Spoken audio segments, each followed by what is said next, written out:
तो मूवी की शुरुआत होती है एक गगनचुंबी बिल्डिंग से जिसका नाम था मिलेनियम बिल्डिंग। तब उस बिल्डिंग में हमें तो सिक्योरिटी गार्ड दिखाए गए जो कि एक टेलीस्कोप का यूज करके दूसरी बिल्डिंग में नजर मार रहे थे। बहुत बढ़िया टेलीस्कोप है ये तो, हमें भी चाहिए। खैर तभी इन गार्ड्स को इनके बॉस ने बुलाया, जिसके लिए जैसे ये एलिवेटर के पास गए तो तब इनमें से एक रेस्ट रूम की तरफ निकल गया जहां बचा एक कलीग उसका इंतजार करने लगा। तो तभी उसने देखा कि उस एलिवेटर ने कुछ स्ट्रेंजली एक्ट करते हुए उसकी फ्लैश लाइट को कुचल दिया है, जिसके बारे में वो ज्यादा सोचता कि तभी उसका दूसरा साथी भी आ गया, जिसके बाद ये दोनों उसी एलिवेटर में चढ़ गए और इसी के साथ द एक्सप्लेनर्स कल्ट इंट्रोड्यूस करते हैं द शाफ्ट। तो अब अगली सुबह हमें दो मैकेनिक दिखे, जिसमें यह मार्क और ये जेफ जो कि एक एलिवेटर कंपनी के लिए काम करते थे। तब मार्क काफी कंप्लेंट करने लगा कि कैसी जॉब है यार ये, सुबह जाओ पेज खोलो ये करो वो करो।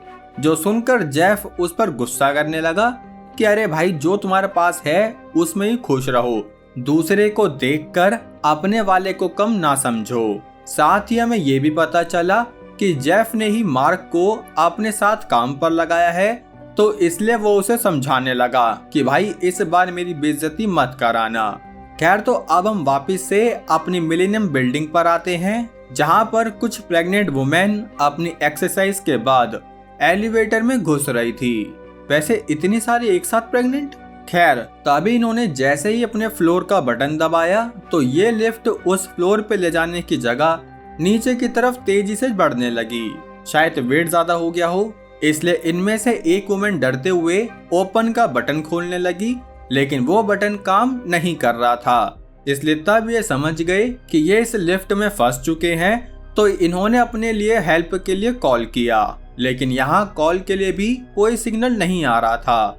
जिससे बीच ये सिचुएशन और भी तब खराब हो गई जब दो वुमेन को अपना मजदूरी पेन होने लगा। तभी बिल्डिंग के बाहर ऑफिशियल्स को इस प्रॉब्लम के बारे में पता चलते ही दो वर्कर उस डोर को खोलने आ गए, लेकिन यहाँ वो अनसक्सेसफुल थे। तो तभी इनमें से एक गार्ड काफी परेशान होने लगा क्योंकि लिफ्ट में उसकी भी प्रेग्नेंट बीवी फंस चुकी थी। इसलिए तब वो एक बड़ी कुल्हाड़ी लेकर इस गेट को तोड़ता कि तभी वो गेट अपने आप ही खुल गया, जहाँ पर गार्ड ये देखकर शॉक थे कि उनमें से दो औरतों ने अपने बच्चों को जन्म दे दिया था। वाओ, लिफ्ट में डिलीवरी भी हो रही है क्या? मुझे लगा 9 महीने पहले वाला। खैर तभी सीन यहाँ से मार्क और जेफ पर आया, जो कि एक रेस्टोरेंट में अपना नाश्ता पानी करने आए थे। लेकिन जैसे ही वो कुछ खाते तो तभी जेफ को मिलेनियम बिल्डिंग के बारे में पता चला कि वहाँ की एलिवेटर खराब हो गई है। इसलिए ये बेचारे बिना खाए पिए उस लोकेशन पर जाने लगे, जिस बीच सीन एक जर्नलिस्ट जेनिफर पर भी आया, जो कि अपने बॉस के ऑफिस से ही आई थी। तब उसके बॉस ने भी जेनिफर को मिलेनियम बिल्डिंग की खराब एलिवेटर के बारे में खबर लाने को कहा, क्योंकि ये बिल्डिंग शहर की सबसे ऊंची और महंगी बिल्डिंग थी, और वैसे भी ये मीडिया मसाले वाली न्यूज के पीछे पहले भागता है। खैर तो अब जेनिफर उस बिल्डिंग के पास आई, जहां उसने देखा कि काफी वुमेन्स को हॉस्पिटल में ले जाया जा रहा था। इसलिए तब वो उनमें से एक वुमेन का इंटरव्यू करना चाहती थी, लेकिन इस 7 फुटिया ने उसे साइड में को फेंक दिया। जिस बीच यहाँ मार्क और जेफ भी आ गए, जो कि उस बिल्डिंग के स्टाफ से बात करने लगे। तब इनमें से एक आदमी इन्हें इंजन रूम के पास ले जाने लगा, जिस बीच उसने पुराने सारे किस्से इन्हें समझा दिए, जिसमें कि उसने जेफ के एक पुराने कलीग टोनी के बारे में भी बात बताई कि टॉमी ने भी खुद की खुशी ही की थी। जो सुनकर जेफ को गुस्सा आ गया, इसलिए उसने इस आदमी को यहाँ से जाने के लिए कहा। जिसके बाद ये दोनों यहाँ पर सारी मशीनरी चेक करने लगे, लेकिन यहाँ घंटों तक भी मत्थापच्ची करने के बाद इन्हें कोई भी मेल फंक्शनिंग का क्लू नहीं मिला। वहीं दूसरी तरफ बिल्डिंग में एक अंधा आदमी अपने कुत्ते के साथ सैलून से निकला, जहाँ जैसे ही वो एलिवेटर में चढ़ा तो उसने देखा कि एलिवेटर के बटन ठीक से नहीं चल रहे, और हो सकता है वो गलत बटन भी दबा रहा हो, क्योंकि अंधा है तो पता नहीं ना। खैर तब उसने एलिवेटर चेंज करने का सोचा, लेकिन जैसे ही वो एलिवेटर का गेट खुला तो वहां लिफ्ट थी ही नहीं, जो देखकर उसका कुत्ता भौंक भौंक कर उसे समझाने लगा कि मत जा भैया मत जा, लेकिन वो अंधा कुछ भी नहीं समझ पाया, जिसकी वजह से वो एलिवेटर शाफ्ट में ही गिर पड़ा। और गिरा तो गिरा, बेचारे कुत्ते को और ले गिरा, जिससे कि इस कुत्ते को भी कुत्ते की ही मौत मिल गई। खैर तो अब यहाँ शाम को मार्क अपनी गर्लफ्रेंड के घर पर आया, क्योंकि पिछली रात उनकी लड़ाई हुई थी, इसलिए वो उसके लिए फ्लावर लेकर आया। लेकिन यहाँ पर तो मार्क की गर्लफ्रेंड किसी और ही आदमी के साथ सो रही थी, जो देखकर उस बेचारे का दिल टूट गया। These bitches. खैर यहाँ बिल्डिंग में इन दो सिक्योरिटी गार्ड ने देखा कि एलिवेटर कुछ अलग ही कांड कर रहा है, जिसकी इन्वेस्टिगेशन पर इन्होंने देखा कि यहाँ तो एक कुत्ता लटका हुआ है, जिसके बारे में ये रिपोर्ट करते कि तभी एक गार्ड की गर्दन उस लिफ्ट के डोर में फंस गई, जिसको उसने निकालने की तो बहुत कोशिश करी, लेकिन लिफ्ट ने नीचे की तरफ चलना शुरू कर दिया, जिसकी वजह से इस गार्ड का सर कुछ ज्यादा ही झुक गया। तब इस बात की खबर मार्क तक भी पहुंची, तो इसलिए वापस बिल्डिंग में आया, जहां जेनिफर भी उसका पीछा करते हुए बाथरूम में आ गई, जहां वो उससे उस एलिवेटर के बारे में पूछने लगी। तो मार्क पहले तो उसे मना करने लगा कि सब ठीक है, लेकिन जब जेनिफर उसमें ज्यादा ही उंगलबाजी करने लगी तो मार्क ने सार्कास्टिकली ये कह दिया कि एलिवेटर को पसंद है कि वो लोगों को मारता रहे, इसलिए उस एलिवेटर में 10 में से किसी एक आदमी की जान जाती ही है। तब ये सुनकर जेनिफर उससे और भी इंफॉर्मेशन लेती, लेकिन फिर इन सिक्योरिटी गार्ड्स ने उसे यहाँ से भगा दिया कि चलिए चलिए मैडम, यहाँ दिमाग का काम है। खैर तो अब जेफ और मार्क उस बिल्डिंग के मैनेजर और बाकी एग्जीक्यूटिव से मिले, जहां जेफ ने साफ कह दिया कि हमने पूरी मशीन को चेक कर लिया है, लेकिन उसमें कोई भी गलती नहीं दिख रही। जिस पर मार्क ने सजेस्ट किया कि हमें इस एलिवेटर को कुछ दिन के लिए बंद कर देना चाहिए ताकि इन्वेस्टिगेशन पूरी हो सके, लेकिन इस बात पर बिल्डिंग मैनेजर मिलिगन ने मना कर दिया कि नहीं, अगर हमने एलिवेटर बंद किया तो हमें काफी फाइनेंशियल लॉसेस झेलने पड़ेंगे। जिस बात पर जेफ ने भी एग्री किया, इसलिए वो बोला कि एलिवेटर बिल्कुल ठीक है, किसी चीज की कोई दिक्कत मत लो। जिस फैसले के साथ इनकी मीटिंग यहीं बंद हुई, तो अगली सुबह मार्क ने देखा कि जेनिफर ने उसके मजाक को सच मानते हुए न्यूज़पेपर में छाप दिया है, जिसकी वजह से बिल्डिंग का मैनेजर भी मार्क पर गुस्सा करने लगा। तब मार्क ने उससे माफी मांगी कि मैं तो बस मजाक कर रहा था, लेकिन मैं भूल गया कि मैं किससे मजाक कर रहा हूँ। जिस पर मिटिगन बोला कि इस न्यूज की वजह से पुलिस का शक तुम पर आया है, क्योंकि तुम ऐसे उल्टे सीधे बयान दे रहे हो। जो सुनते ही मार्क ने अपनी गलती सुधारने का प्रॉमिस किया। जिस बीच उसने देखा कि जेफ एक लैब कोट पहने आदमी से बहसबाजी कर रहा है, जिसके बारे में पूछने पर उसे पता चला कि यह आदमी डॉक्टर स्टेनबर्ग है, जो कि एलिवेटर के इलेक्ट्रॉनिक कंपोनेंट को बनाता है। जिसके बाद उसने जेफ के फॉर्मर कलीग टोनी के बारे में पूछा, तो पता चला कि टोनी ने खुद को और अपनी कार को एक साथ आग लगा ली थी। जिस बीच हमें दो लड़के भी दिखे, जो कि स्केट बोर्डिंग करते हुए मिलेनियम बिल्डिंग के गैराज में आए। तब इनमें से एक लड़का कार से टकरा गया, जिसकी वजह से उसकी थूत रगड़ गई, इसलिए तब वो बैठकर अपनी चोट देख ही रहा था कि इस बीच एलिवेटर का डोर अपने आप ओपन हुआ, जहां एलिवेटर ने उसे अपनी तरफ ऐसे खींच लिया जैसे मुझे मेरा फोन खींचता है, और तभी एलिवेटर ने उसको 86th फ्लोर पे ले जाकर बिल्डिंग से बाहर फेंक दिया, जो देखकर उसका दोस्त भी शॉक हो गया। वैसे ये शुक्र है कि 86 पे ले गया था, ना कि 69। खैर तब इस बात की न्यूज टीवी पर भी आ गई, जहां पुलिस ने इस लड़के की मौत को एक सुसाइड का नाम दिया। जो न्यूज देखते ही मार्क बिल्डिंग में पहुंचा, लेकिन वहां उसे गार्ड अंदर जाने ही नहीं दे रहे थे। तब इस मोमेंट पर उसे जेनिफर भी दिखी, जो कि जर्नलिस्ट के बीच थी। तब उसे देखते ही जेनिफर मार्क से माफी मांगने लगी कि उसके पास न्यूज में छापने का कुछ भी नहीं था, तो इसलिए इन मैडम ने मार्क का मजाक ही छाप दिया। Wow madam. खैर तब मार्क ने उसे माफ कर दिया, जिसके बाद वो बोला कि आज के बाद मुझे पेपर में मत छापना। अब पेपर में नहीं छाप सकती, तो इसलिए जेनिफर शाम होते ही मार्क के घर पर पहुंच गई, जहां उसने मार्क को एक सीसीटीवी फुटेज दिखाई, जिसमें उस स्केटर की मौत की वीडियो काफी अजीब थी, क्योंकि एलिवेटर अपने आप खुला और उसने उस स्केटर को भी अपने पास खींच लिया। साथ ही एक और बात कि एलिवेटर को 86th फ्लोर पर जाने में कम से कम 40 सेकंड लगते, लेकिन उस लड़के के लिफ्ट में घुसते ही वो लिफ्ट अगले 2 सेकंड में ही 86th फ्लोर पर चली गई। तो कहाँ 40 सेकंड और कहाँ 2 सेकंड, ये तो फुल स्कैम है, जस्ट लाइक नीट एग्जाम।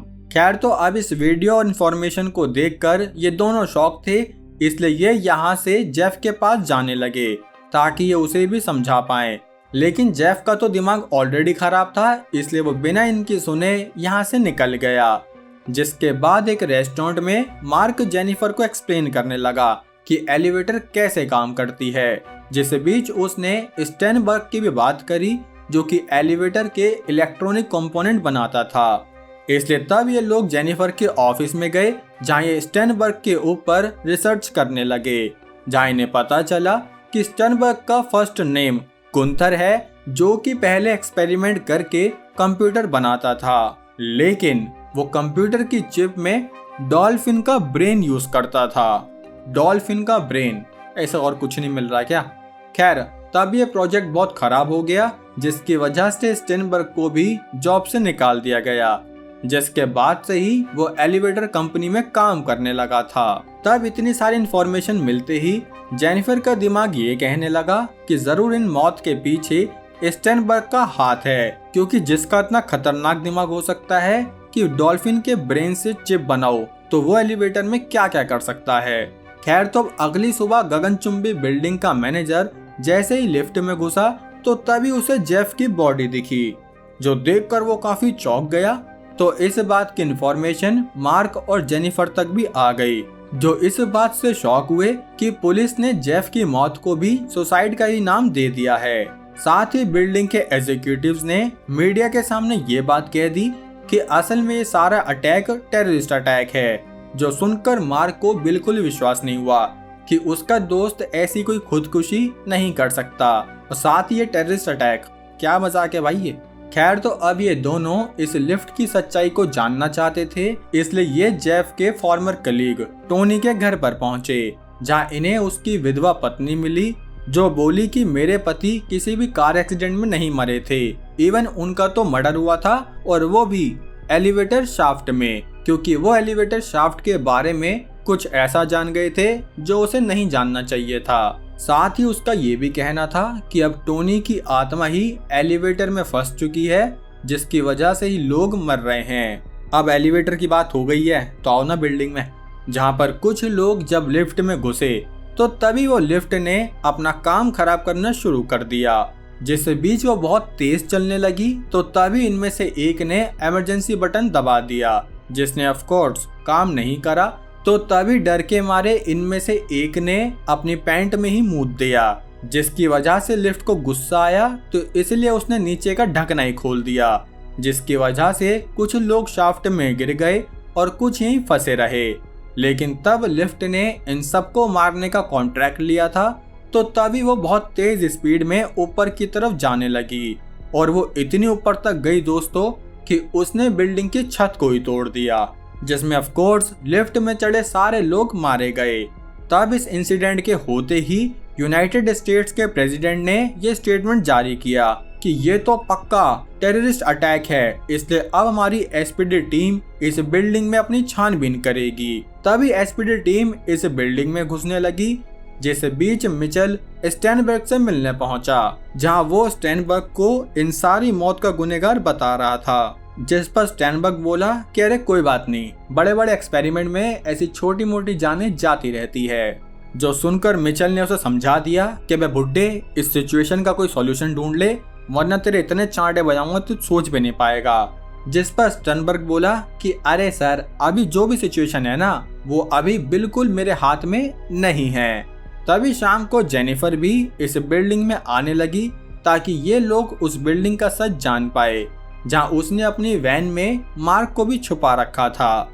लेकिन अभी तो इस बिल्डिंग में एसपीडी का काम चल रहा है, मतलब इन्वेस्टिगेशन चल रही है, जिसकी वजह से गार्ड्स ने इस वैन को ओपन करने के लिए कहा, तो जेनिफर उस वैन को ओपन करने बाहर आई, जिस बीच उसे अपने कलीग का फोन आया जिससे उसने स्टैनबर्ग के बारे में इन्वेस्टिगेशन करने को कहा था।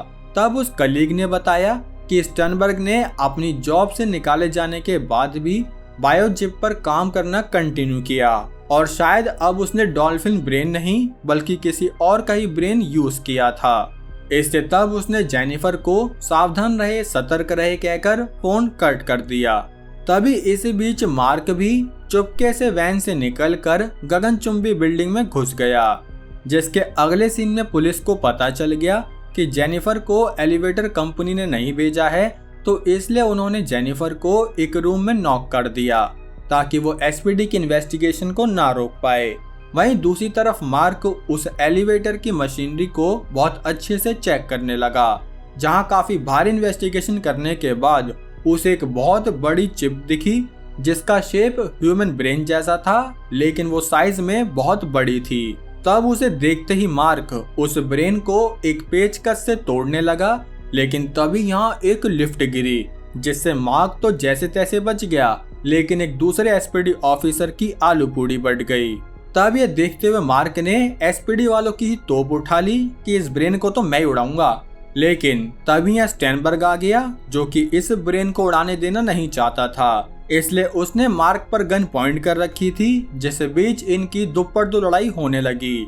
तब स्टैनबर्ग ने मार्क में ऐसी लात मारी कि वो शाफ्ट से नीचे ही गिरता, लेकिन तभी यहाँ जेनिफर आ गई जिसने सही टाइम पर स्टैनबर्ग को गन पॉइंट पर ले लिया। लेकिन इसी बीच यहाँ एसपीडी टीम भी आ गई जिसने ऑर्डर दिया कि अपने अपने हथियार फेंक दो, लेकिन स्टैनबर्ग ने हथियार फेंकने की जगह हथियार को जेनिफर को अपनी हॉस्टेज बना लिया, लेकिन ये बूढ़ी हड्डियां कहाँ ही इस जेनिफर को होल्ड कर पाएंगी, इसलिए तब जेनिफर ने खुद को छुड़ा लिया, जिस बीच उस ह्यूमन ब्रेन ने खुद ही स्टैनबर्ग को अपने कब्जे में ले लिया। तब स्टैनबर्ग ने मार्क को भी अपनी तरफ खींचा, लेकिन मार्क ने जाते जाते जेनिफर की मदद से वो मिसाइल लॉन्चर पकड़ लिया, जिस मिसाइल लॉन्चर से उसने उस ह्यूमन ब्रेन को डिस्ट्रॉय कर दिया। तब यहाँ हुए तेज धमाके में मार्क की हड्डी पसली टूट गई और स्टैनबर्ग की भी आलू पूड़ी बट गई। तब सीन कुछ दिन आगे आया जहाँ मार्क की हड्डी पसली अब सही हो चुकी थी, तो इसलिए वो जेनिफर के साथ यहाँ से जाने लगा, जिसके लिए इन्होंने फिर से एक लिफ्ट ली। तो तभी ये दोनों इस लिफ्ट में फंस गए, जहाँ इन्हें लगा कि वो डीमन वापस आ गया है, लेकिन नहीं, ये तो मार्क का मजाक था, जो मजाक करके वो इस मजाक का मजा लेने लगा। खैर, अब ये मूवी कैसी लगी दोस्तों, लाइक कमेंट करके जरूर बताना। चैनल पर नए हो मेरे भाई तो सब्सक्राइब भी कर लो। बाकी अब हम मिलेंगे हमारी अगली वीडियो में, तब तक के लिए जय हिंद।